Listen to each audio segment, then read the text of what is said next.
Welcome to the Dropping Bombs on Bullying podcast with your host, Alyssa Cavosie, where we talk all things bullying. You are tuning in to episode 2 of Dropping Bombs on Bullying podcast. I have a very special guest here with me today. I have Dr. Shannon Spies, who is the founder of Behave Wellness, and she has had extensive training in workplace bullying. Shannon, how are you doing today? I am doing great. Thank you very much. I am so excited that you're here today. Shannon's going to be talking all about workplace bullying, giving you a little bit of insight on her experience, with workplace bullying, what she's learned, and some things that you can kind of take away from today's show, just to understand what it is, how it can impact your life, what you can do if it is happening to you, and how to even identify if it is happening to you. So without further ado, first and foremost, Shannon, tell us, what is workplace bullying? What is the definition of it? Well, Alyssa, I'm so glad you asked, because before we start a conversation and bringing awareness and a voice to this silent epidemic, we need to have a definition of workplace bullying and use correct terminology when we talk about the topic. And the definition of workplace bullying is an increasingly complex issue and is repeated health-harming mistreatment ranging from verbal abuse, humiliation, to threats, sabotage, and even worse. Also, we want to call targets of bullying, not victims, because when we classify targets as victims, it's almost like a negative. It is a negative. It's negative for them because it's saying that they can't do anything about it. There's no change for the better. It signifies helplessness, that the individual is not able to do something or make a change and is subordinate, which is not the case. They can do something about it and make a change for the better. Also, bullying is bullying. There's so many things and so many terms out there that are using different words to classify bullying. And we probably all heard of horizontal or lateral violence or incivility. And these terms are just getting around the true reality that it's bullying. Bullying is bullying. It's calling it what it is. Red is red. Black is black. It's the true reality of what it is. So I think that's really important. Got it. And again, another really important thing is workplace bullying cannot exist without direct involvement of the employer. They have to take a stand. Okay, so you're saying that the bullying must be stopped by the employer, not by the employee? Exactly. There has to be a direct involvement from leadership and the employer for it not to exist. Got it. So obviously, you are really heavily involved in the education and awareness around anti-bullying. Tell me, I know you mentioned that you experienced workplace bullying. I'm interested in learning a little bit about your story. Yeah. And I wanted to say at the beginning, too, of the podcast that I am very grateful, and it's a pleasure to talk about this topic and bring awareness to it, because it is a silent plague. And by doing this podcast, I am talking about adults, not kids, not in schools or on the playground, but in the workplace, as it is in all sectors of work in this country. Yeah, I think going back for me, it probably started my very first job out of college in the healthcare profession, and it followed throughout my career in the industry. As I continued up the ladder in the healthcare profession, the bullying became more pronounced and harsh, and it really challenged my emotional stability and my mental health. My first experience, like I said, in the workplace was, when it came to bullying, was very vague to me. I was unaware of such a thing, especially bullying with adults, and being in a professional profession, it didn't even occur to me that it could be bullying. And looking back on it, the things that happened to me were kind of like I had to prove myself to senior nurses, almost like a sink or swim sort of situation. The phrase "nurses eat their young" comes to mind, and which is very sad that it is still present in the nursing profession today, this quote. And it's not only the quote that's present, but the bullying behaviors are very real as well in the profession. And then later during my anesthesia profession, the bullying actually became more aggressive and demeaning in personal attacks, which eventually led to sabotaging my professional reputation. And in my training, I went to the Workplace Bullying Institute, which I did an intensive training in Bellingham, Washington with Dr. Ruth and Gary Nami. And there are 4 tactics of bullying, and I'm going to describe them now. And looking back on my experience of being bullied in the workplace, the screaming Mimi and the constant critic were all behind closed doors. They weren't out in the open. And the 4 tactics per my training are, the first one is the screaming Mimi, which this person prefers public setting to shame people, intimidates to instill fear, yells, curses, screams to mask incompetence, makes physical threats, and invades your personal space. A constant critic is someone that prefers a one-on-one private setting for deniability. They destroy confidence in demonstrated competence in individuals. They lie about performance evals and appraisals. They're very dehumanizing and scornful. They actually control you. They invade your self-identity. Third is the two-headed snake, which is a passive-aggressive person. It's the backstabber, the one that can be difficult to detect. They control the target's reputation. And the last one is the gatekeeper. This person denies or blocks resources that are needed for success for the target. They put on unrealistic deadlines on the target. There's no training or budget or help from others. They disrupt the target's family and health obligations. They control their work schedule and their vacation time. So again, looking back, I think, I was probably affected. I experienced all of the tactics of bullying, but definitely the screaming Mimi and the constant critic were behind closed doors. I think also too, asking questions, if you're trying to, if you don't even know that you're being bullied, but asking questions like such as, all of a sudden, is your work not good enough? Are you being pulled in by your boss or your supervisor, and all of a sudden your work is just not good enough for like 10 years it was perfect, or 5 years? Or are you accused of incompetence despite your history of objective excellence in your performance evals and appraisals? Do you find yourself feeling sick to your stomach the night before work, or obsess about your work on days off? So even on your days off, you can't even think about being off. You're just consumed with your work. And so if you answered, yes to any of those questions, you possibly could be in a bullying situation and you were unaware of it. Wow. So that's really actually very, very interesting to hear, because now viewers have, if you're hearing any of this and this is ringing true to you, like, you might be a victim of workplace bullying. Like, that is, that's funny, because I think that a lot of people might not even realize that they could potentially be being bullied at work. Yeah, I agree, because I was like my first job. And even as I, continued to work, I mean, it really had to be really out there, and like, how could you miss it before I really realized that that's what was happening? And unfortunately, it wasn't just me, it was many others in some of the workplaces I was at. I was just one of many. Right. Now, how did the bullying affect you?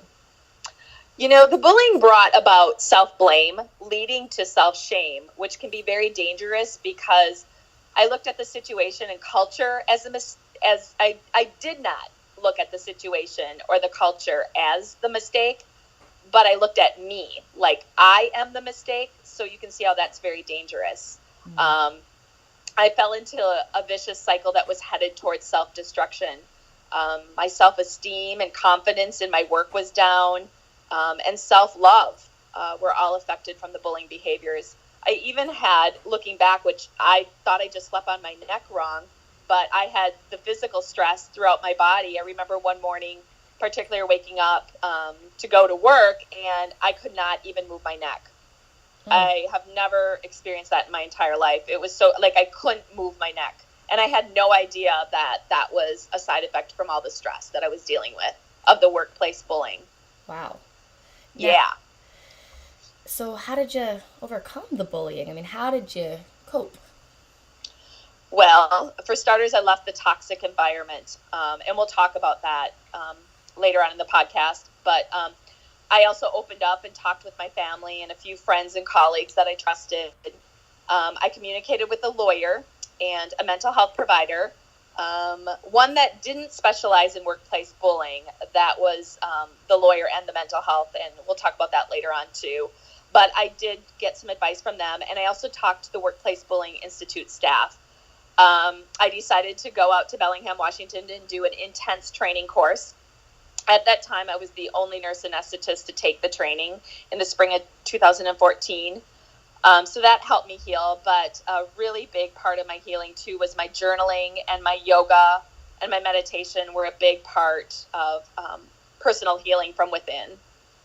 I simply started to take, I took care of myself. I found self-love again, and I surrounded myself with, all individuals and things and activities that brought me joy. Right. Now, what about the person who loves their job and doesn't want to leave? Like, because you left. So what would you say for the person that's saying, hey, even though it's toxic, I don't want to leave? Right. Well, I think the number one thing that we tell, actually, Behave Wellness wrote an article called Tools for Targets, and we'll hit that, in the next question. But this Tools for Targets actually summarizes pitfalls of bullying, awareness, consequences of bullying, and tools for healing. And the first thing above all else, Alyssa, to answer your question too, is if your health and your well-being need to come first. So if your job is causing harm to your health, you need to leave it. That's really good advice. And so that's the first thing, yeah. And what else, like what other pieces of advice would you have for adults who are being bullied in the workplace? I think, knowing that it's not you, as the bully wants you to believe, that is a big thing in self-development, and realizing that. Because in reality, the targets do nothing to provoke the more than inappropriate behavior and abuse. It is all the bully that's doing it. So you don't want to fall into that self-blame, you're a mistake mindset. This prevents the target, from them taking steps against bullies, psychological violence, and it can spiral into self-destruction. So really you want to stay away from that self-blame. And the bottom line is 99.5% targets are often well-liked, highly educated, morally and ethically correct. They're non-aggressive. They do their job well, hence why they're targeted. Yeah, I'm sure a lot of it probably stems from other people with their insecurities and jealousy and things like that. Yeah, that definitely targets are targeted because they're a threat to the bully. Makes a lot of sense, actually. Mm-hmm. And then, yep. And targets are the ones that, for corporations have the mission and vision statements. They are the vision and mission statements are the targets.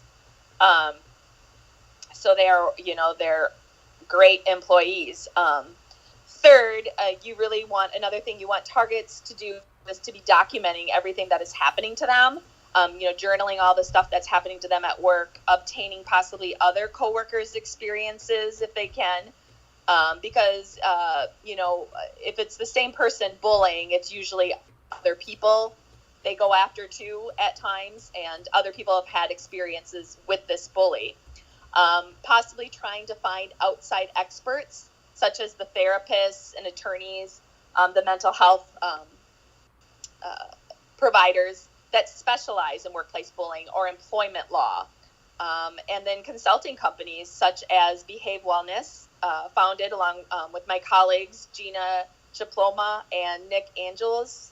And then WBI, which is the Workplace Bullying Institute University, which has a website, which is phenomenal. They're the NAMIs, where I did my training, are actually the four founders in the United States. that have did all the research on workplace bullying. Fourth, you really, again, want to maintain your health and well-being, which is a priority. So, asking yourself, what do you do to relax or unwind? What do you do for play? What are you grateful for? And then the answers to these will act as a reminder and keep you grounded and present while providing a sense of comfort to maintain positivity and prevent self-destruction that the bullying creates, that we talked about previously in that vicious cycle. Very powerful. So I guess obviously, one of your main missions is to create awareness and eliminate workplace bullying. So what can people do to create this type of awareness and eliminate it?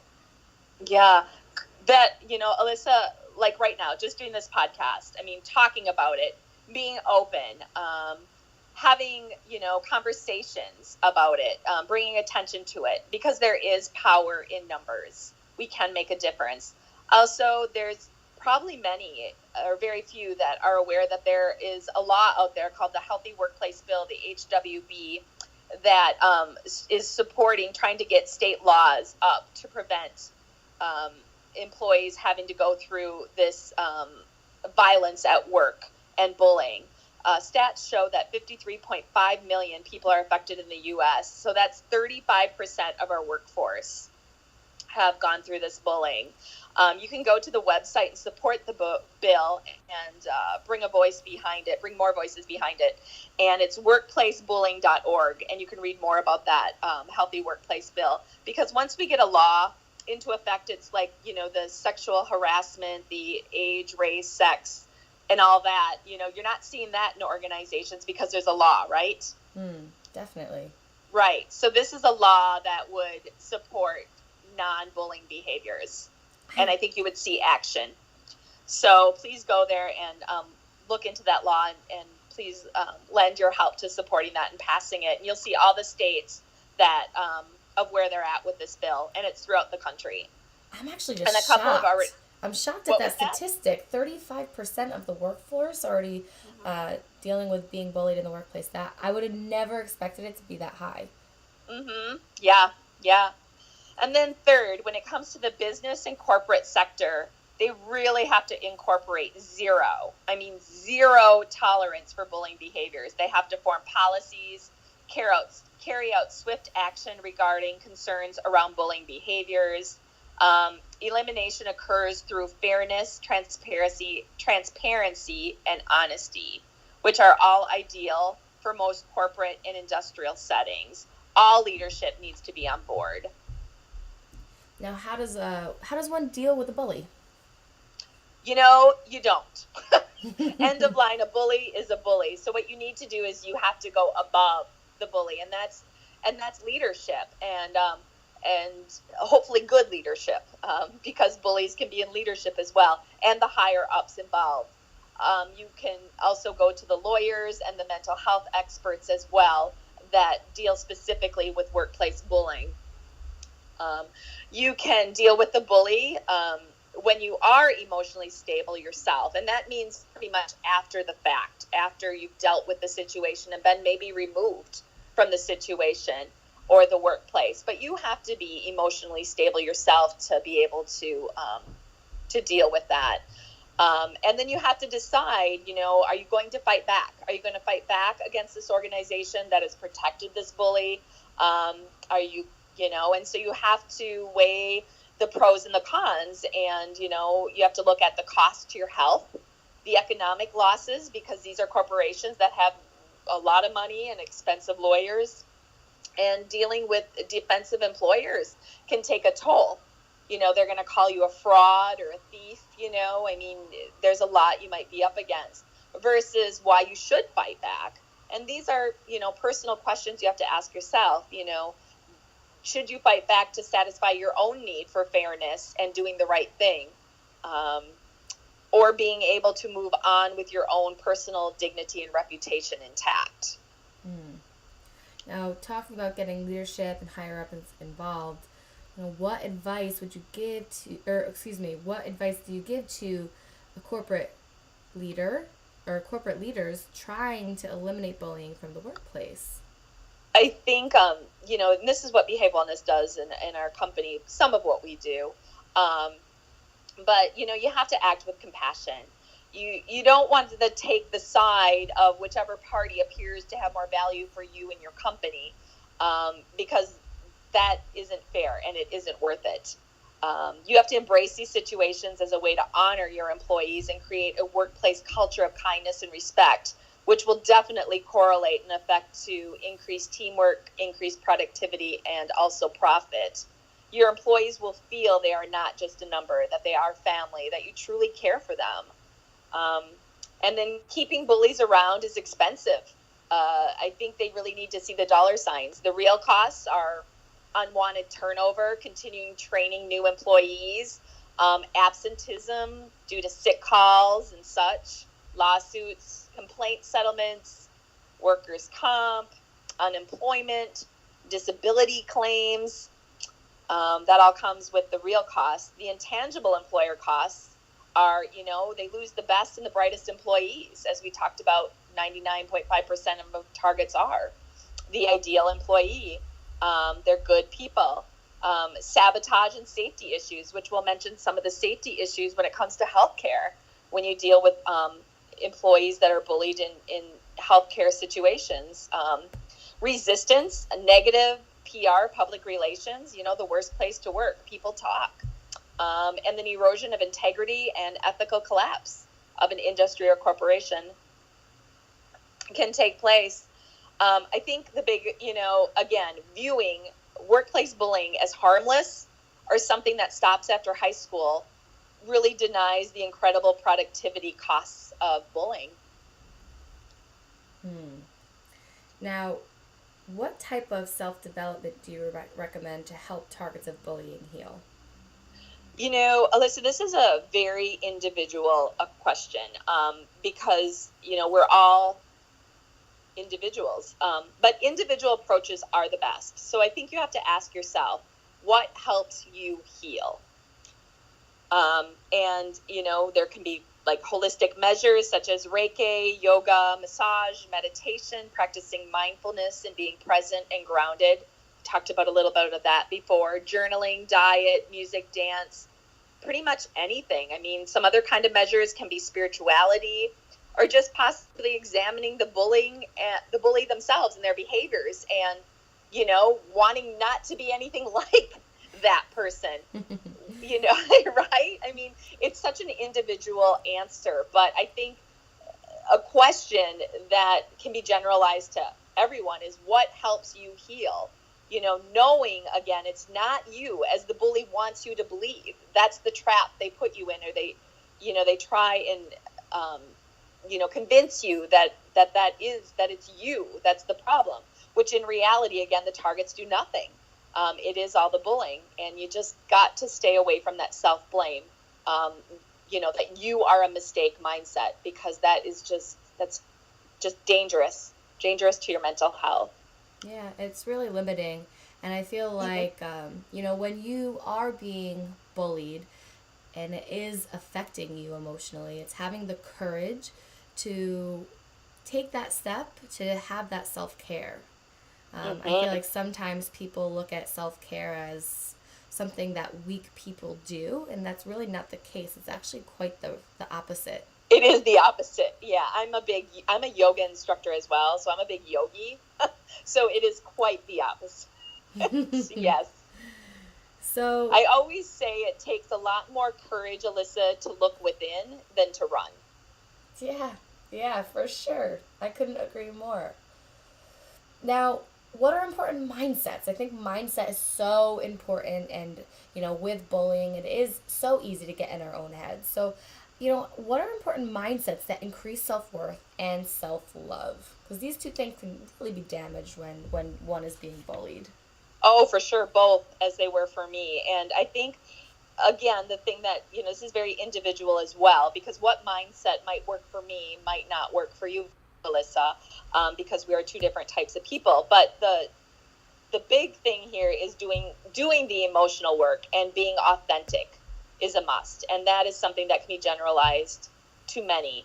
Now, for me, in my own personal journey, it was my journaling, it was my yoga, it was my meditation, which brought me back to my self-worth and self-love, um, and including a healthy, healthy eating. With these activities for myself, I was able to look within myself and examine my true self without the noisiness and the trickiness of the mind, right? Our mindset, what sometimes our mind tells us. So I was able to separate that. And again, it takes courage and unconditional love to look within yourself and be vulnerable. And that's, my meditation and journaling and yoga really did that for me. And what I've discovered is I'm happy and comfortable for who I am, internally. And externally, things matter at a much, much smaller scale, almost to very little. And my life and world are guided by listening to my heart, my soul, and my body, and I practice self-love. Mm. And really... that is really the key. That helped me more, than a lawyer or a mental health provider. That was my therapy, for what worked for me. Got it. Okay. When it came to my health, my self-love, and my self-worth. Now, what are the potential impacts of a person being bullied in the workplace? Well, there are many, and for starters, work shouldn't hurt. I think that is a big statement that I learned at my training in Bellingham, Washington, and it's so true. And so emotional, psychological health damage can happen, and I'll just name a few. There's a lot that can fit under that category, but poor concentration, forgetfulness, loss of sleep, nightmares, fatigue, panic attacks, anxiety, clinical depression. You can have, shattered faith in self, feelings of worthlessness. You can have addiction, abusive behaviors such as substance and alcoholism, suicidal thoughts, and even possibly hurting others, and murder. And I don't know if people remember this, especially if people are younger going to be listening to this podcast, but murder by proxy, which was going postal, which was in our country between 1986 and 97. They did a documentary on that, murder by proxy. And it was more than 40 people that were gunned down by spree killers in at least 20 incidents of workplace rage. And that happened throughout our U.S. postal system. And I think today we can relate some of this to those mass shootings and killings in schools with kids. But also, I think if you are really aware and watch our media, you'll still come across stories where an employee went into a workplace or went back to their workplace and hurt others and then actually took their own lives. And they are there, and I have heard them. And what is very surprisingly on the media and the news is you hear it once, Alyssa, and then you never really hear a follow-up story on it.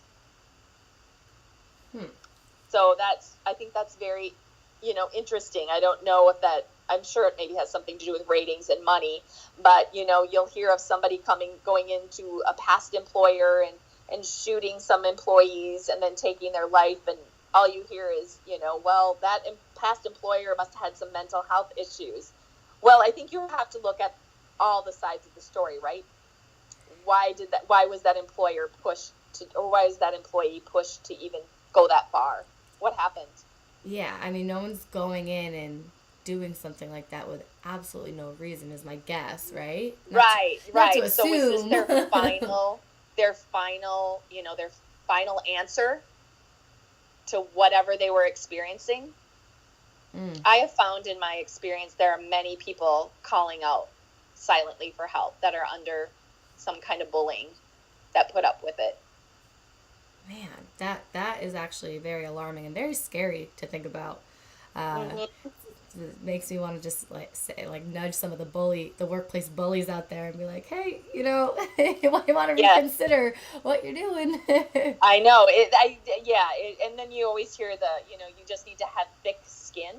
No, this is violence. Other things that can happen are physical stress related to health damage, and that's more your physical problems, like cardiovascular, like high blood pressure,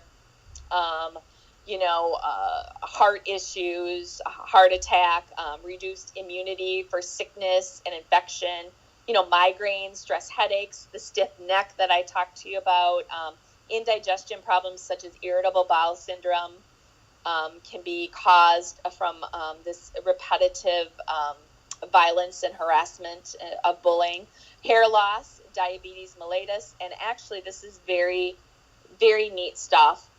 There's been actually research showing from MRIs that there has been neurological changes in brain structures and neurotransmitters with people that have been put in these bullying situations for long periods of time. There's damage to social relations, such as separation and divorce from your spouse and immediate family members. Family and friends show strain when it comes to the relationships. You have coworker isolation due to personal fear of the target, so they isolate themselves. And then you feel this abandonment and betrayal by the coworkers that have, just witnessed all this and don't want to come forward. Economic and financial damage is a huge one as well, like the rest. And that falls where, termination, and that can be kind of tricky. Were you fired or was it a mutual separation? And then that can lead to things as, if it was a mutual separation, you might not get employment, no unemployment compensation. And then there's questions regarding filing for workman's comp. If you file for that, you might lose the right to sue.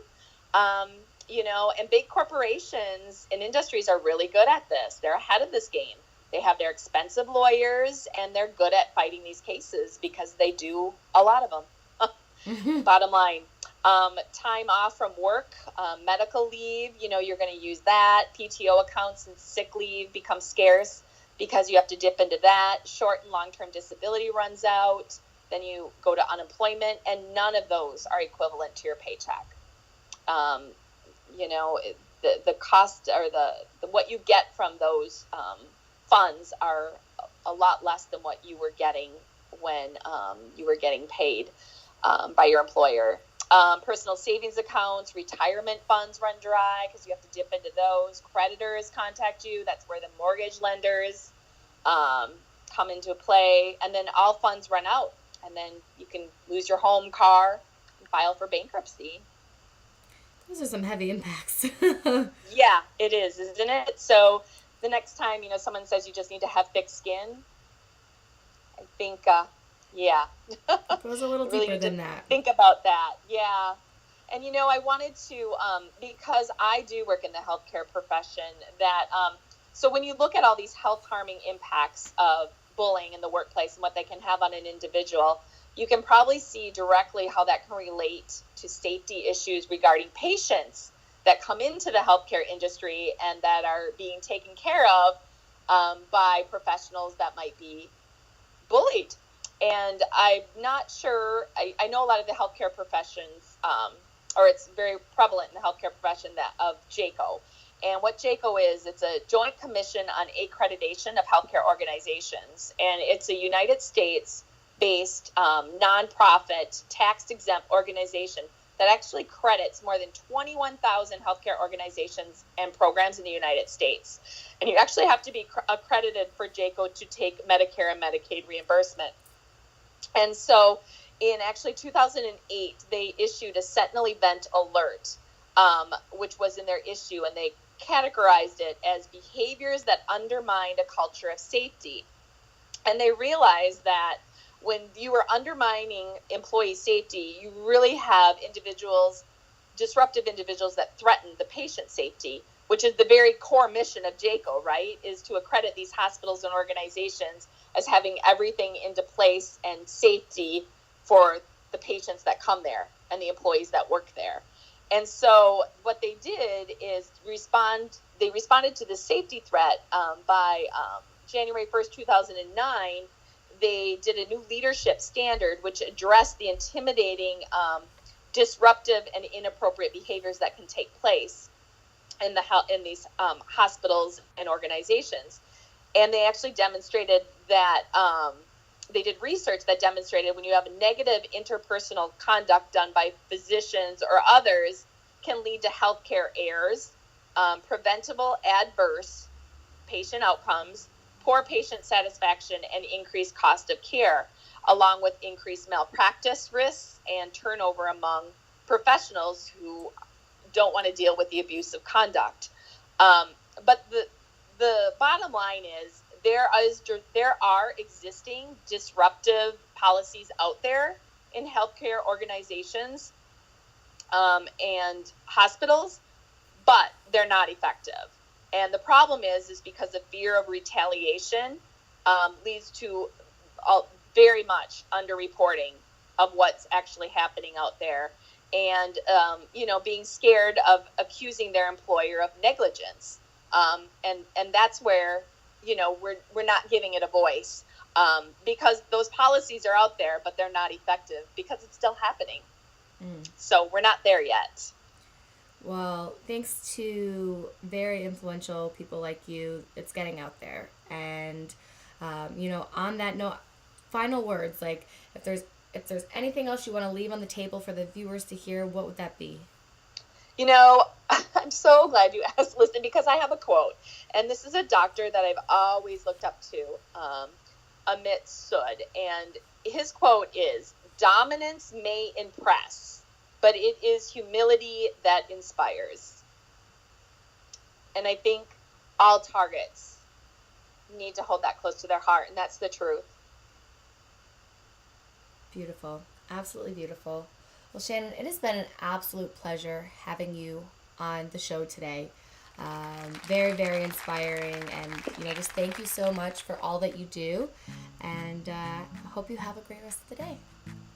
Thank you, Alyssa, and I just want to say thank you too for again, it was a pleasure and just a gift to again voice this, because it is so important, and there is power in numbers, and we can make a difference, and we should not be putting up with bullying in the workplace, and employers need to really take a stand as they're permitting it to happen. And just for targets to know, please know you are not alone. You are one of many.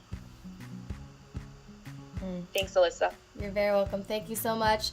Have a great day, everyone. Thank you for joining Alyssa on the Dropping Bombs on Bullying podcast. If you liked it, subscribe. If you really liked it, give a 5-star review. Don't underestimate these small acts. It's your contribution to help create change and awareness.